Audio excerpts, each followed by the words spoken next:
মহারাজা তোমার এসেলাম। আমি অনুভব করি যে নায়কের ছাঁচে থাকা মানুষের তুলনায় রাস্তায় থাকা একটি সাধারণ মানুষকে বিষয় হিসেবে পরীক্ষা নিরীক্ষা করা অনেক বেশি চ্যালেঞ্জিং। তাদের আংশিক অন্ধকার অস্পষ্ট শব্দগুলোই আমি ধরতে চাই, আবিষ্কার করতে চাই। এই দর্শন যার ছিল তিনি আর কেউ নন, বিশ্ব চলচ্চিত্রের মহানায়ক সত্যজিৎ রায়। তিনি কেবল একজন চলচ্চিত্র পরিচালক ছিলেন না, তিনি ছিলেন একাধারে শিল্পী, সাহিত্যিক, সঙ্গীত পরিচালক এবং গ্রাফিক ডিজাইনার। আজ এই কিংবদন্তি মানুষের ১০৫তম জন্মবার্ষিকী। আজকের ভিডিওতে আমরা জানব সত্যজিৎ রায়ের জীবনের কিছু অজানা ও অসাধারণ দিক। সিনেমায় আসার আগে সত্যজিৎ রায় কাজ করতেন সিগনেট প্রেসে। বইয়ের প্রচ্ছদ অলঙ্করণে তার মুন্সিয়ানা ছিল দেখার মতো। জিম করবেটের ম্যান ইটার্স অফ কুমায়ুন কিংবা জওহরলাল নেহরুর ডিসকভারি অফ ইন্ডিয়া, এই বইগুলোর প্রচ্ছদ তারই অমর সৃষ্টি। তার ক্যালিগ্রাফি বা অক্ষরের কারুকাজ সম্পর্কে আমরা অনেকেই জানি, কিন্তু রোমান ফন্ট ডিজাইনেও যে তার অসামান্য অবদান ছিল তা কি জানেন? রে রোমান, রে বিজার, ড্যাফনিস এবং হলিডে স্ক্রিপ্ট, এই 4টি রোমান ফন্ট তারই তৈরি। ভারতীয় মোটিফ আর ক্যালিগ্রাফির এক অপূর্ব মেলবন্ধন ছিল এই ফন্টগুলোতে। ১৯৫৫ সালে মুক্তি পায় পথের পাঁচালী, কিন্তু মজার ব্যাপার হলো এটিই ছিল ভারতের প্রথম সিনেমা যা রিলিজের আগে একটি টিজারের মাধ্যমে বিজ্ঞাপিত হয়েছিল।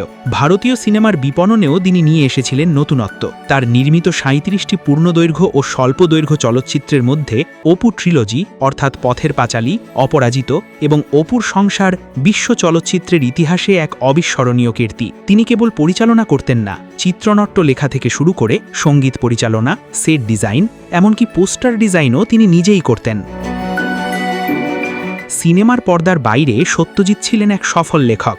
আমাদের শৈশব কৈশোর রাঙিয়ে দেওয়া ফেলুদা কিংবা প্রফেসর শঙ্কু আজও বাঙালির হৃদয়ে চিরভাস্বর। শিল্প আর সাহিত্যের এই প্রতিভা তিনি পেয়েছিলেন উত্তরাধিকার সূত্রে। তার পিতামহ উপেন্দ্র কিশোর রায়চৌধুরী এবং পিতা সুকুমার রায় দুজনেই ছিলেন বাংলা সাহিত্যের উজ্জ্বল নক্ষত্র। বর্তমানে বাংলাদেশের কিশোরগঞ্জের মসুয়া গ্রামে ছিল তাদের আদি নিবাস। সত্যজিৎ রায়ের কর্মজীবন ছিল বিশ্বজুড়ে প্রশংসিত। অক্সফোর্ড বিশ্ববিদ্যালয়ের সম্মানসূচক ডক্টরেট থেকে শুরু করে ফ্রান্সের লেজিও দনারে, দাদাসাহেব ফালকে পুরস্কার থেকে শুরু করে ভারতরত্ন সম্মাননা পেয়েছেন দুহাত ভরে। ১৯৯২ সালে মৃত্যুর কিছুদিন আগে তার হাতে তুলে দেওয়া হয় বিশ্ব চলচ্চিত্রের সর্বোচ্চ সম্মান অস্কার আজীবন সম্মাননা পুরস্কার। বিবিসির বিচারে তিনি সর্বকালের শ্রেষ্ঠ বাঙালিদের তালিকায় ১৩তম স্থান লাভ করেছিলেন। সত্যজিৎ রায় এমন এক মহিরুহ যিনি বাংলা চলচ্চিত্রকে এবং পুরো উপমহাদেশের শিল্পকলাকে পৌঁছে দিয়েছিলেন বিশ্ব দরবারে। আজও তিনি অনুপ্রেরণা যোগান বিশ্বের অজস্র চলচ্চিত্র নির্মাতাকে।